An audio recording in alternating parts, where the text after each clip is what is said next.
You're watching Access, which not only means your eyeballs are very pleased with you indeed, but that you're about to get a face full of us doing this.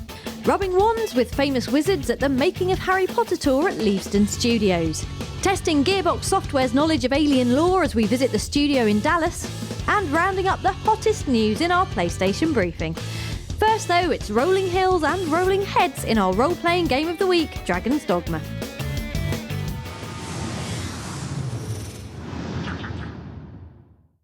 No, don't run. We know the title Dragon's Dogma sounds about as exciting as filling in a tax return, but Capcom's Open World Hackfest is a big surprise, not least because it initially appears to be some sort of Japanese Skyrim, what with the massive dragons, endless customisation options and epic beards. Dig deeper though and you'll discover that it's a different beast altogether, and what really sets it apart is all the endless porn. Don't get too excited, we're talking about these pawns. Wandering fighty types who can be recruited to form a gang of up to 4 adventurers. In addition to pawns picked up in towns or on wolf-skewering twilight strolls, you can also make your own, fiddling with hair, gender, nostril depth, sexy scars and other important things. Here's our busty beauty. She's called Accessina. Now, Arisen, end it! Ah, that's our girl. As the almighty Arisen, a name that probably has something to do with the fact a dragon the size of an aircraft carrier has poked your heart out, you can even summon the spirits of other people's pawns via the magic of the internet. The best bit? They'll shout out tactical advice if they've come across certain enemies in their past adventures, in which case it's only polite you send them back with a little gift. Cheers for helping me decapitate that chimera. Have a plant. The bosses are the highlight though, requiring acute teamwork, lots of shouting and Shadow of the Colossus style scrambling up backs. It all equates to a sprawling action RPG that is both huge and stuffed with side quests, while at the same time immediate and action-packed. It's not out until May the 25th, but is looking pretty essential for anyone who's sucked Skyrim dry or just wants to strut down a dirt track like they're the Reservoir Mages. Yeah, we just killed a Hydra.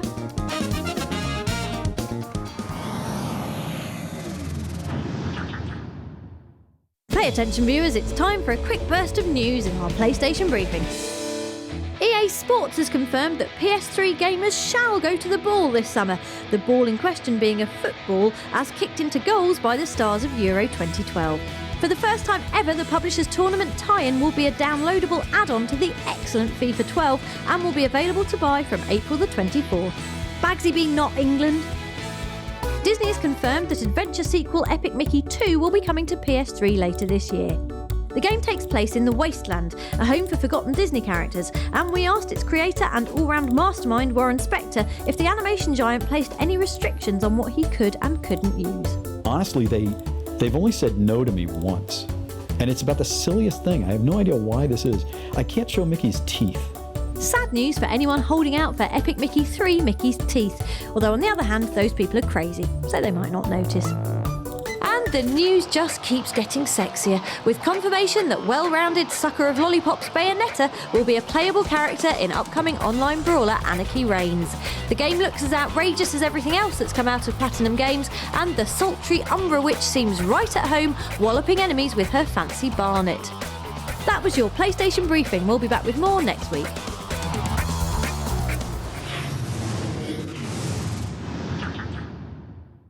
Time for your weekly dose of Digi-Brilliance. It's our roundup of what's hot on the store. Snow, gadgets, terrible Russian accents. Hand it over. If you insist. Yes, Bond is back and strutting onto PSN in GoldenEye 007 Reloaded, which, if you're finding it difficult to keep up, is a digital re-release of a remake of a remake. Got that 007? Good. There's plenty of stealthing and shooting to enjoy, but the best bit is making up your very own Jimmy B one-liners as you silence faceless henchmen. I always thought you were a tad headstrong. Also forcing its way onto PSN, pay rise please, is Star Wars The Force Unleashed 2, which ignores the fact Starkiller died in the previous game and throws a load of what-ifs in your face. What if he wasn't dead at all? What if he returned to the dark side? What if you could murder innocent Ewoks? What if Star Wars games weren't rubbish? Then you'd get something like this. For those of you who prefer fighting while hiding miles away from the action, pansies, you might fancy a crack at the playable demo for Sniper Elite 2, available on the store right now. If nothing else, the game provides an excellent lesson in anatomy, specifically the anatomy of someone whose insides have been splintered by a high-velocity sniper round. Lovely. Don't worry, PlayStation Vita owners, we haven't forgotten you.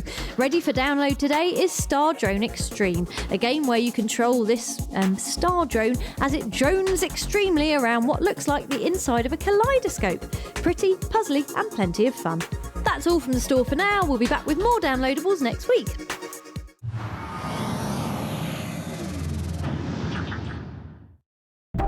We recently visited Gearbox Software in Dallas to catch up with the team behind Aliens Colonial Marines. The full feature is coming next week, but in the meantime, see how they did as we put them to the ultimate Aliens movie quote test.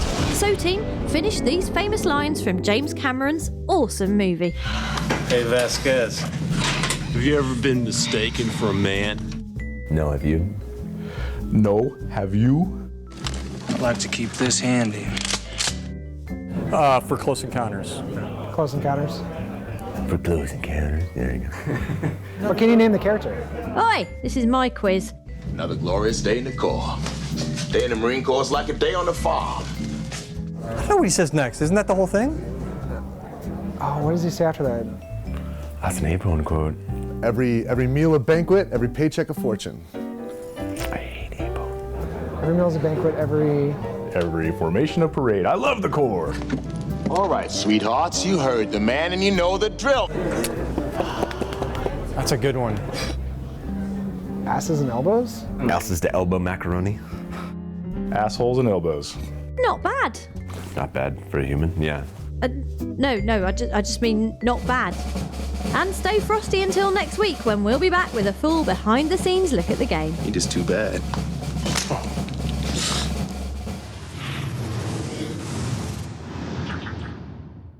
There's magic in the air for Access All Areas this week as we visit the recently opened Making of Harry Potter tour at Warner Brothers Leavesden Studios. Frankly, this place couldn't be more amazing if the whole thing was made of chocolate, with a stunning arrangement of sets, props and costumes guaranteed to fill that barren place you used to keep all those childhood dreams. Look, there's the potions classroom and the Great Hall, and better yet, the stars themselves, who we're about to talk to. Rupert, thanks for talking to us.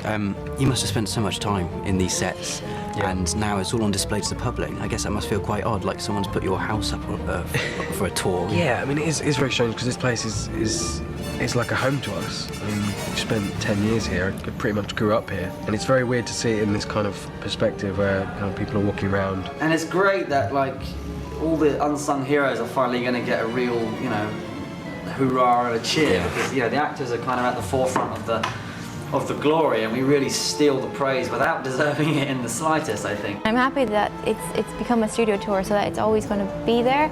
It's not like packed in boxes, and it's not like it never existed. Leavesden is now the home of Harry Potter, which is such a nice thing.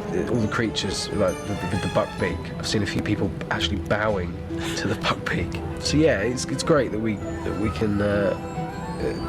can share this with everyone. And I hear that you are into your games. Is this true? Yeah, I am, yeah. What kind of games do you like playing?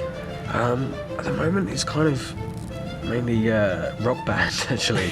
My favourites, I love the Prince of Persia games, and play The Sims a lot. I like some race car games. Yeah, I'm a bit of a nerd. So Tom, all the interviews I've seen you in, everyone's always commented on what a lovely, charming man you are and how you're not at all like Draco Malfoy. But I was just wondering, what is the most Malfoy-like thing you've done in real life? You must have done something, no way. I didn't let someone out when they were trying to get out in their car, that kind of thing. That's about as ungentlemanly as I get. So you never used the Malfoy stare on anyone? No. Would you be able to use the Malfoy stare on me right now? Not out of costume. I mean, the whole thing is just going to break, No, I can't.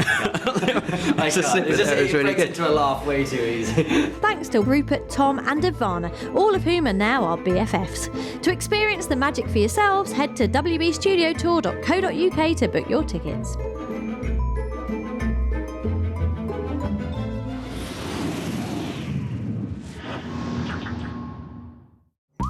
did you get up to over Easter? Go to church? Scoff loads of chocolate? Bet you didn't make Easter bunny jam, did you? It's our special recipe, and because we're super nice, we're going to share it with you. You will need a copy of Dragon's Dogma on PS3, tricky seeing as it's not out until May, some sticky tape, and a total desensitivity to furry bunny violence.